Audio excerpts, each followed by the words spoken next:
A new theory about human nature was put forward by Sigmund Freud. He had discovered, he said, primitive sexual and aggressive forces hidden deep inside the minds of all human beings. Forces which, if not controlled, led individuals and societies to chaos and destruction. This episode is about Freud's American nephew, Edward Bernays. Bernays is almost completely unknown today, but his influence on the 20th century was nearly as great as his uncle's. Because Bernays was the first person to take Freud's ideas about human beings and use them to manipulate the masses.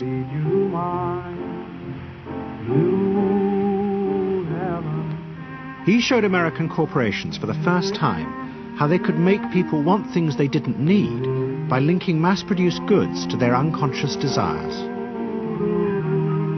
Out of this would come a new political idea of how to control the masses. By satisfying people's inner selfish desires, one made them happy and thus docile. It was the start of the all-consuming self, which has come to dominate our world today.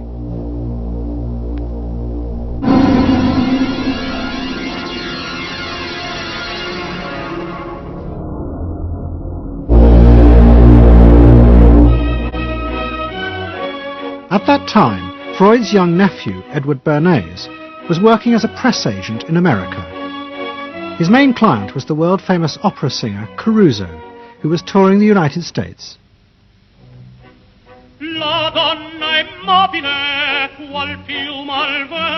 Bernays' parents had emigrated to America 20 years before, but he kept in touch with his uncle and joined him for holidays in the Alps.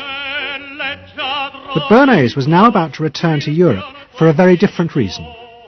On the night that Caruso opened in Toledo, Ohio, America announced it was entering the war against Germany and Austria.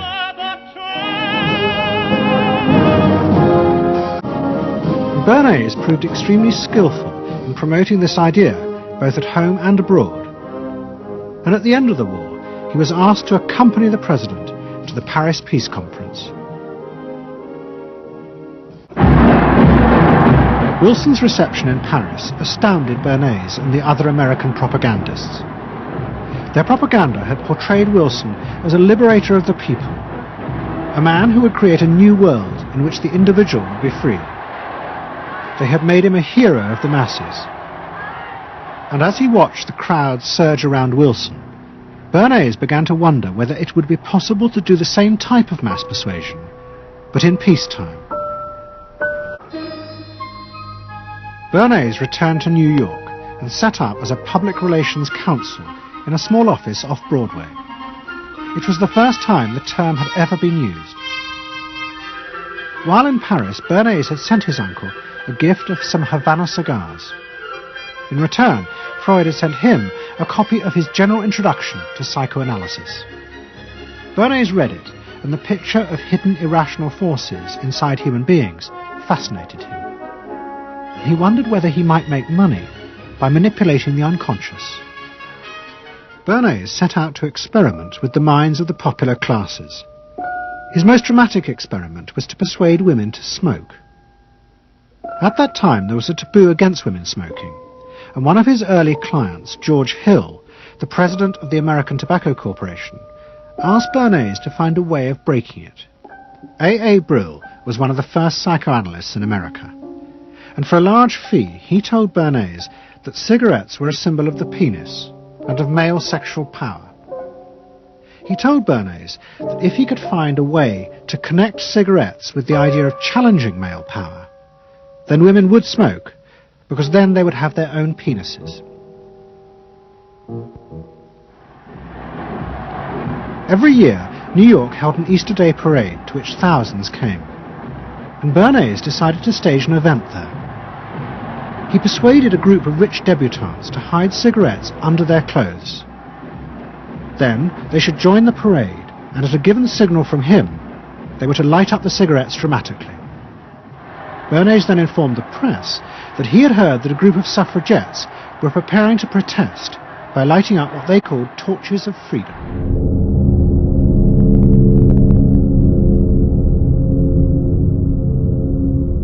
And so The next day, this was not just in all of the New York papers, it was across the United States and around the world. And from that point forward, the sale of cigarettes to women began to rise. He had made them socially acceptable with a single symbolic act. What Bernays had created was the idea that if a woman smoked, it made her more powerful and independent, an idea that still persists today. My sweet embrace. It made him realize that it was possible to persuade people to behave irrationally if you link products to their emotional desires and feelings. The idea that smoking actually made women freer was completely irrational, but it made them feel more independent. It meant that irrelevant objects could become powerful emotional symbols of how you wanted to be seen by others. What Bernays was doing fascinated America's corporations. They had come out of the war rich and powerful, but they had a growing worry. The system of mass production had flourished during the war, and now millions of goods were pouring off production lines. What they were frightened of was the danger of overproduction, that there would come a point when people had enough goods and would simply stop buying. Up until that point, the majority of products were still sold to the masses on the basis of need.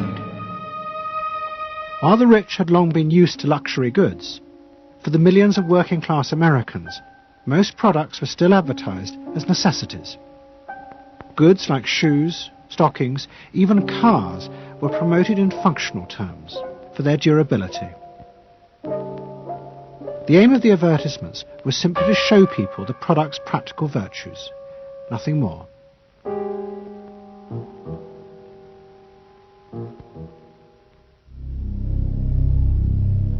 What the corporations realized they had to do was transform the way the majority of Americans thought about products.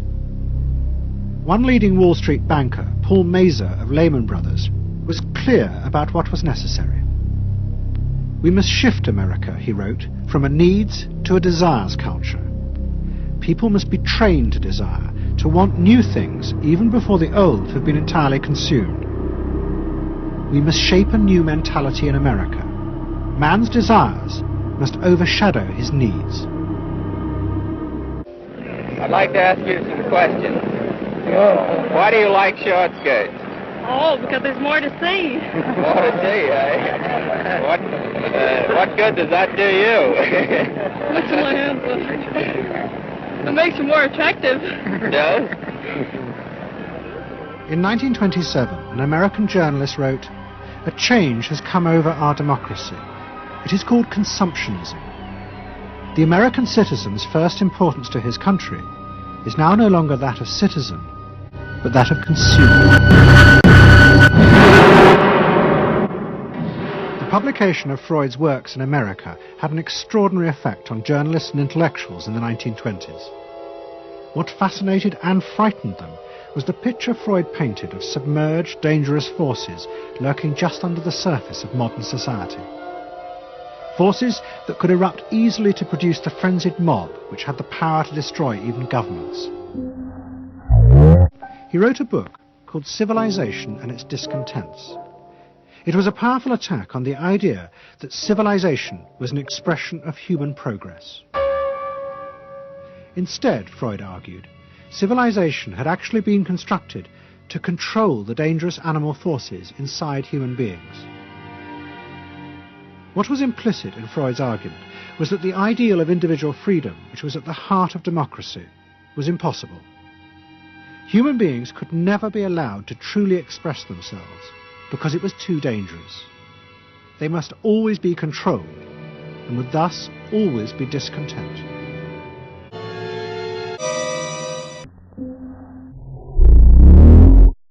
I mean, democracy really, the idea of democracy at its heart was about changing the relations of power that had governed the world for so long. And Bernays' concept of democracy was one of maintaining the relations of power, even if it meant that one needed to sort of stimulate the psychological lives of the public. And in fact, in his mind, that was what was necessary. that if you can keep stimulating the irrational self, then leadership can basically go on doing what it wants to do. To many, this meant that one of the guiding principles of mass democracy was wrong. The belief that human beings could be trusted to make decisions on a rational basis. The leading political writer, Walter Lippmann, argued that if human beings were in reality driven by unconscious, irrational forces, then it was necessary to rethink democracy. What was needed was a new elite who could manage what he called the bewildered herd. This would be done through psychological techniques that would control the unconscious feelings of the masses. Edward Bernays was fascinated by Lippmann's arguments, and also saw a way to promote himself by using them. By stimulating people's inner desires and then sating them with consumer products, he was creating a new way to manage the irrational force of the masses. He called it the engineering of consent. And then, in 1928, a president came to power who agreed with Bernays. President Hoover was the first politician to articulate the idea that consumerism had become the central motor of American life. After his election, he told a group of advertisers and public relations men, "You have taken over the job of creating desire and have transformed people into constantly moving happiness machines. Machines which have become the key to economic progress." At the heart of the battle would be Edward Bernays and the profession he had invented, public relations. And so, under the umbrella of an organization which still exists, which is called the National Association of Manufacturers, and whose membership included all of the major corporations of the United States, a campaign is launched explicitly designed to create emotional attachments between the public and big business. It's Bernays' techniques being used on a grand scale. I mean, totally. He was about to help create a vision of the utopia that free market capitalism would build in America if it was unleashed. The World's Fair was an extraordinary success and captured America's imagination. The vision it portrayed was of a new form of democracy, in which business responded to people's innermost desires in a way politicians could never do. But it was a form of democracy that depended on treating people not as active citizens as Roosevelt did, but as passive consumers.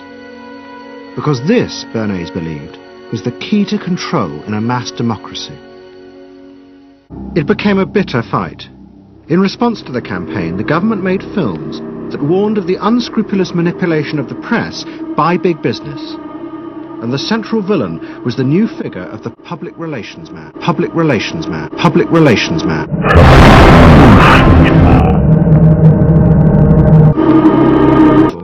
Edward Bernays would work not just for the American government, but the CIA. They tried to achieve their ends by working entirely behind the scenes, corrupting and deceiving the public. The aims of such groups may be either good or bad, so far as the public interest is concerned, but their methods are a grave danger to democratic institutions. The films also showed how the responsible citizen could monitor the press themselves. They could create a chart that analyzed the reporting for signs of hidden bias. But such earnest instruction was to be no match for the powerful imagination of Edward Bernays.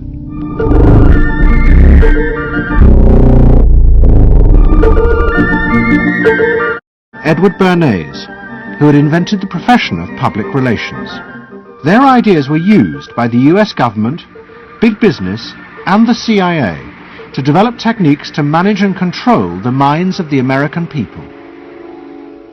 Those in power believed that the only way to make democracy work and create a stable society was to repress the savage barbarism that lurked just under the surface of normal American life.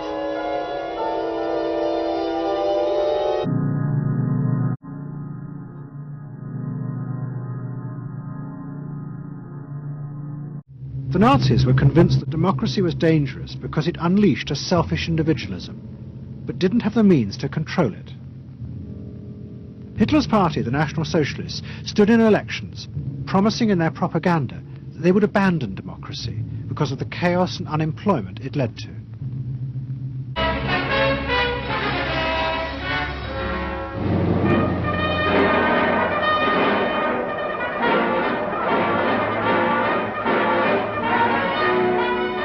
In March 1933, the National Socialists were elected to power in Germany, and they set out to create a society that would control human beings in a different way. One of their first acts was to take control of business. The planning of production would in future be done by the state. The free market was too unstable, as the crash in America had proved. Workers' leisure time was also planned by the state through a new organization called Strength Through Joy. One of its mottos was service, not self. But the Nazis did not see this as a return to an old form of autocratic control. It was a new alternative to democracy, in which the feelings and the desires of the masses would still be central, but they would be channeled in such a way as to bind the nation together. Goebbels organized huge rallies, whose function, he said, was to forge the mind of the nation into a unity of thinking, feeling, and desire. One of his inspirations, he told an American journalist, was the writings of Freud's nephew, Edward Bernays. In his work on Crown Psychology, Freud had described how the frightening irrationality inside human beings could emerge in such groups. The deep, what he called libidinal forces of desire, are given up to the leader, while the aggressive instincts are unleashed on those outside the group. But the Nazis were deliberately encouraging these forces because they believed they could master and control them.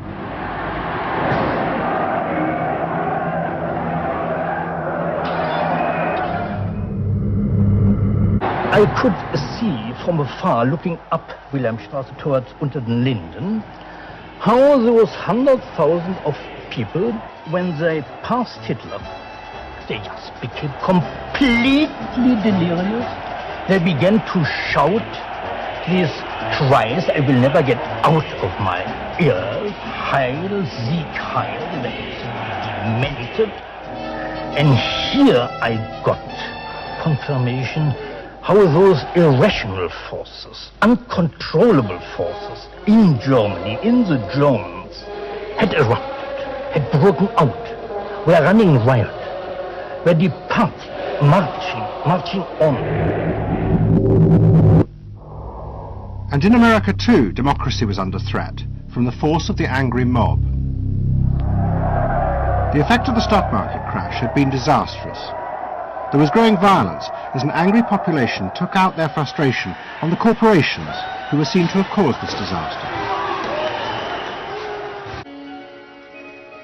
Favorite reading of New Deal Washington, the survey of U.S. public opinion. From offices at Princeton, New Jersey, a famed statistician, Dr. George Gallup, tells Washington from week to week what the nation is thinking. And in New York, Fortune magazine's analyst, Elmo Roper, compiles for publication a continuous record of the nation's approval or disapproval of how the country is being run. Their system of opinion polling was based on the idea that people could be trusted to know what they wanted. They argued that one could measure and predict the opinions and behavior of the public if one asked strictly factual questions and avoided manipulating their emotions. To the corporations, it was the beginning of a dictatorship.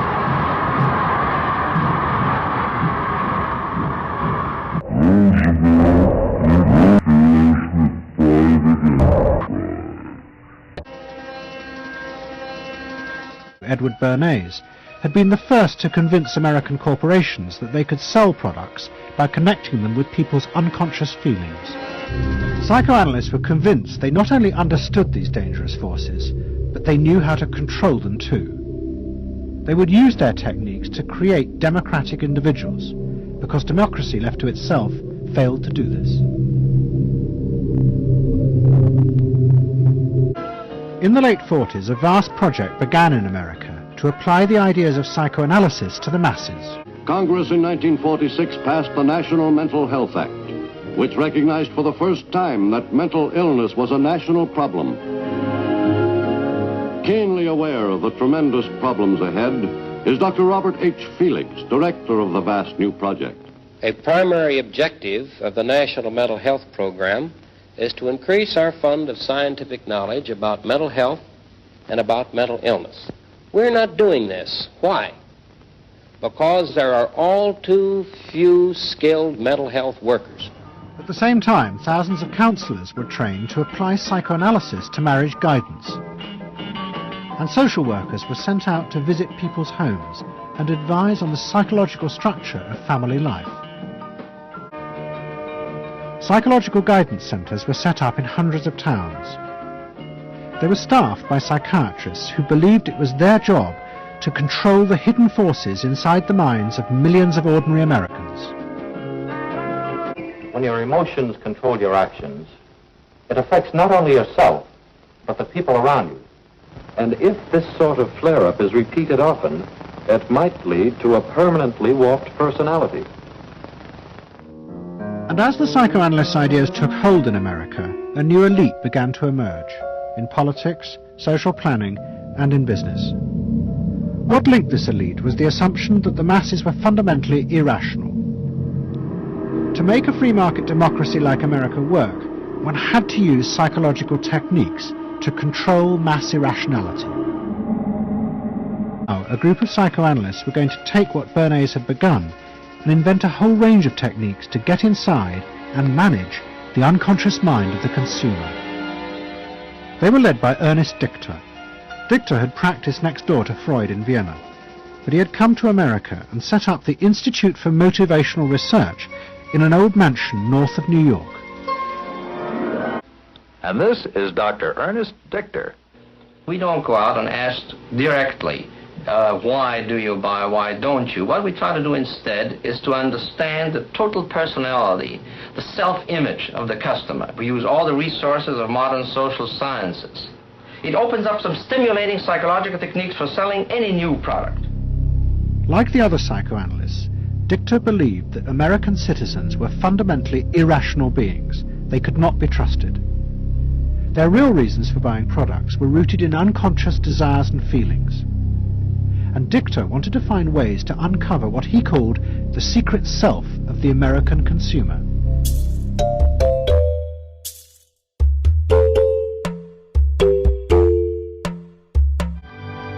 But what Bernays was doing was not just trying to blacken the Arbenz regime. He was part of a secret plot. President Eisenhower had agreed that America should topple the Arbenz government, but secretly. The CIA were instructed to organize a coup. Working with the United Fruit Company, the CIA trained and armed a rebel army and found a new leader for the country called Colonel Armas. The CIA agent in charge was Howard Hunt, later one of the Watergate burglars. What we wanted to do was have a terror campaign to terrify Arbenz particularly, terrify his troops, much as the German Stuka bombers terrified the population of Holland, Belgium, and Poland at the onset of World War II, and just rendered everybody paralyzed. One of Bernays' main clients was the giant United Fruit Company. They owned vast banana plantations in Guatemala in Central America. For decades, United Fruit had controlled the country through pliable dictators. It was known as a banana republic. But in 1950, a young officer, Colonel Arbenz, was elected president. He promised to remove United Fruit's control over the country. And in 1953, he announced the government would take over much of their land. It was a massively popular move, but a disaster for United Fruit, and they turned to Bernays to help get rid of Arbenz. In reality, Arbenz was a democratic socialist with no links to Moscow. But Bernays set out to turn him into a communist threat to America. He organized a trip to Guatemala for influential American journalists. Few of them knew anything about the country or its politics. Bernays arranged for them to be entertained and to meet selected Guatemalan politicians who told them that Arbenz was a communist controlled by Moscow. During the trip, there was also a violent anti-American demonstration in the capital. Many of those who worked for United Fruit were convinced it had been organized by Bernays himself. He also created a fake independent news agency in America called the Middle American Information Bureau. It bombarded the American media with press releases saying that Moscow was planning to use Guatemala as a beachhead to attack America. All of this had the desired effect. In Guatemala, the Jacob Arbenz regime became increasingly communistic after its inauguration in 1951. Communists in the Congress and high governmental positions controlled major committees, labor and farm groups, and propaganda facilities. They agitated and led in demonstrations against neighboring countries and the United States. As planes flown by CIA pilots dropped bombs on Guatemala City, Edward Bernays carried on his propaganda campaign in the American press. He was preparing the American population to see this as the liberation of Guatemala by freedom fighters for democracy.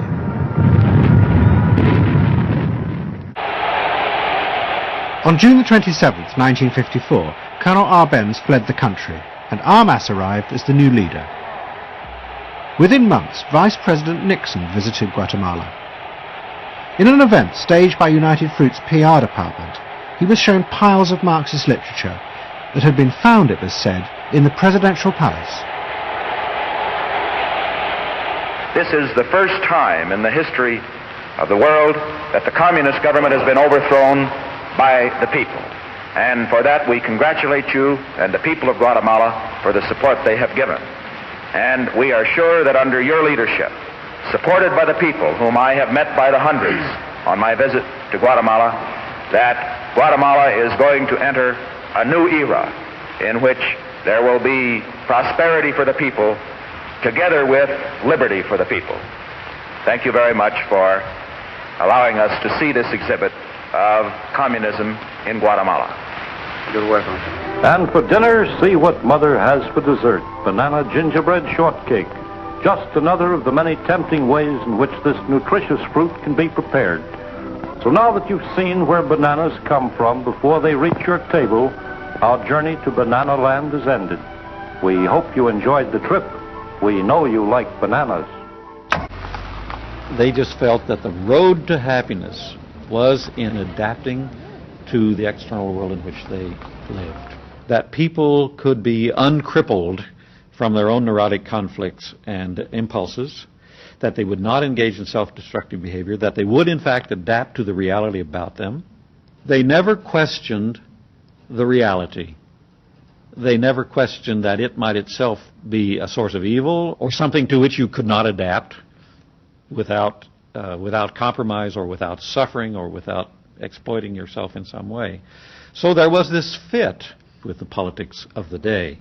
And a balance of emotions is important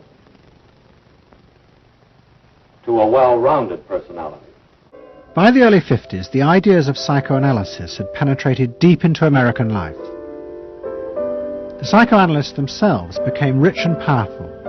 Many had consulting rooms overlooking Central Park in New York. You can control the fire of your emotions so that your personality becomes more pleasant. Especially when faced with the threat of communism. But Bernays was convinced that to explain this rationally to the American people was impossible, because they were not rational. Instead, one had to touch on their inner fears and manipulate them in the interests of a higher truth. He called it the engineering of consent.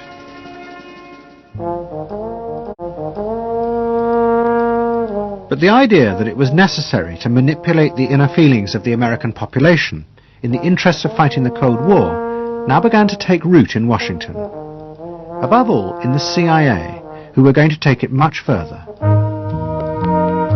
They were concerned that the Soviets were experimenting with psychological methods to actually alter the memories and feelings of people, the aim being to produce more controllable citizens.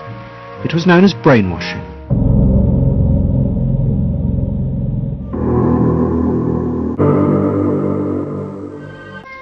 But it was only the beginning of the rise to power of psychoanalysis in America. Psychoanalysts were about to move into big business and use their techniques not just to create model citizens, but model consumers. Dichter's breakthrough came with a focus group study he did for Betty Crocker Foods. Like many food manufacturers in the early 50s, they had invented a new range of instant convenience foods. But although consumers had told market researchers they would welcome the idea, In fact, they were refusing to buy them. The worst problem was the Betty Crocker cake mix. Dichter did a series of focus groups where housewives free associated about the cake mix. He concluded that they felt unconscious guilt at the new image being promoted of ease and convenience.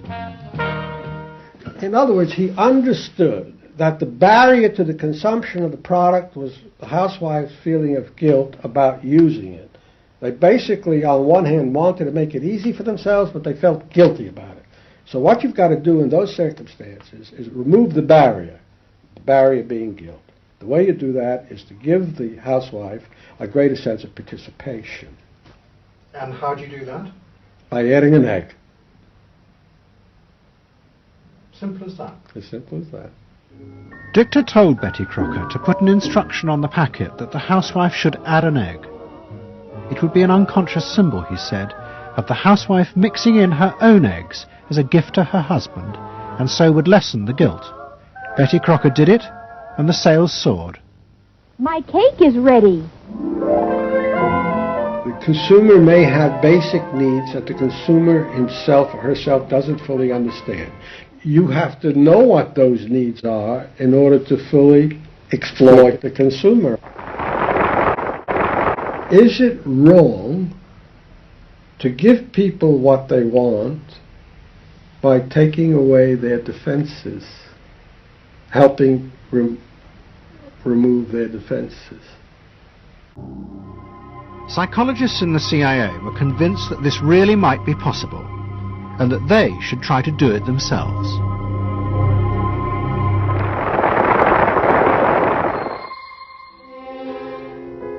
Politicians and famous writers like Arthur Miller and Tennessee Williams became their patients. They were seeking not just help, but to understand the hidden roots of human behavior. Bernays' ideas had come of age. A vast industry had grown up in America, devoted to reading the inner desires of consumers. Now the focus group was invented by psychoanalysts employed by US corporations. The information was then used to promote and design new products that would fulfill those desires. It seems so much longer than last year. It is. Nearly 4 inches longer in some models. That would fulfill those desires. Oh. That would fulfill those desires.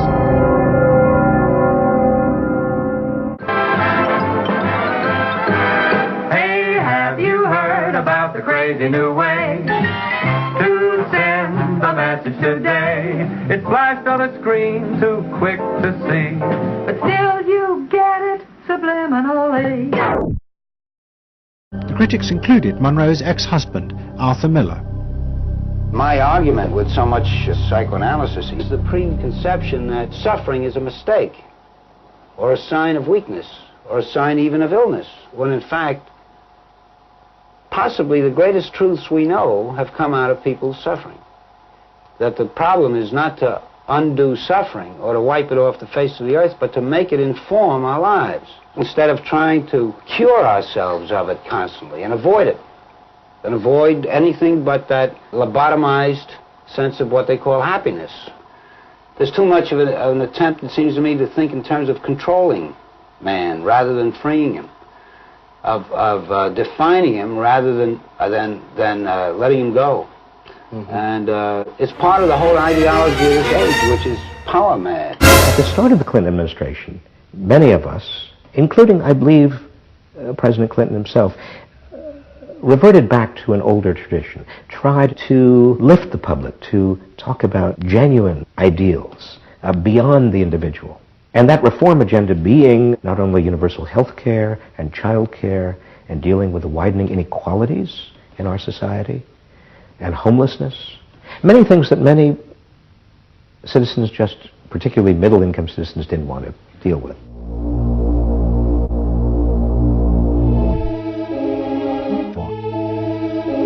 What we do is offer up these little bite-sized miniature initiatives that appeal to people's desires, like consumers buying soap, V-chips that you could put in your televisions so you could make sure that your children did not have pornography. Why talk about them? They're so mundane and they're so tiny. And he would say back, if we don't do this, we may not get reelected. And I would say, what's the point of getting reelected if you have no mandate to do anything when you're reelected? And he'd say, what's the point of having a mandate if you can't get reelected? Isn't the ultimate goal getting reelected? It was also the end of the progressive political ideal. And by that I mean that the people who ultimately got to the president, shaped the president's mind, were those who viewed the voters as just a collection of individual desires that had to be catered to. You have the view that people are irrational, that they are bundles of unconscious emotion that comes directly out of Freud. And businesses are very able to respond to that. That's what they have honed their skills doing. That's what marketing is really all about. What are the symbols, the music, the images, the words that will appeal to these unconscious feelings? Politics and leadership are about engaging the public in a rational discussion and deliberation about what is best, and treating people with respect in terms of their rational abilities to debate what is. If it's not that, if it is basically a matter of appealing to the same basic unconscious feelings that business appeals to, then why not let business do it? Business can do it better. Business knows how to do it. Business, after all, is in the business of responding to those feelings.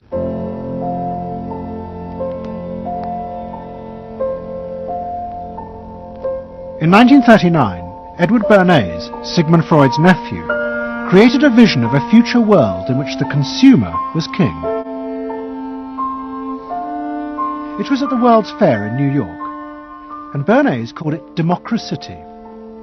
It was one of the earliest and most dramatic portrayals of a consumerist democracy, a society in which the needs and desires of individuals were read and fulfilled by business and the free market.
So easily used, so better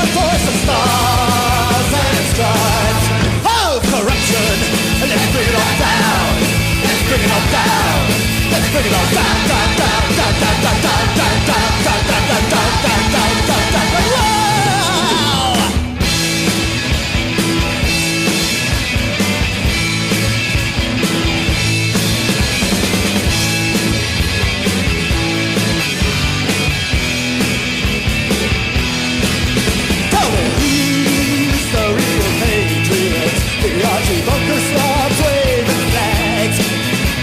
People with the guts to work for some real change.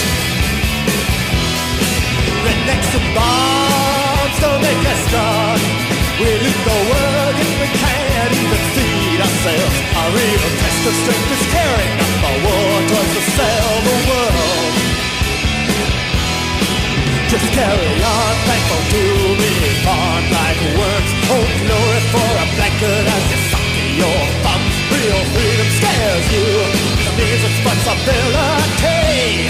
So you chicken out and threaten me. Sing of it, or leave it. I'll get beat up if I criticize it. You say you'll fight to the death to save your useless flag. You want a banana republic that bad. Why don't you go move toward?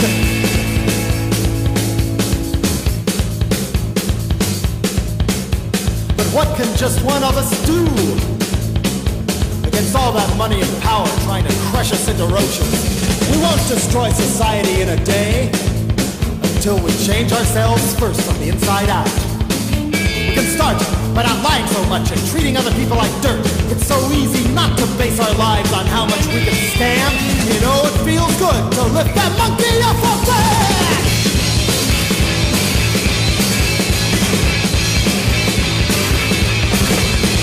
I'd rather live in a place where I say the things to do without being taken out and shot. Sworn to God against the goons trying to take my rights away. We've got to rise above the need for cops and laws. Let kids of communication instead of schools push competition.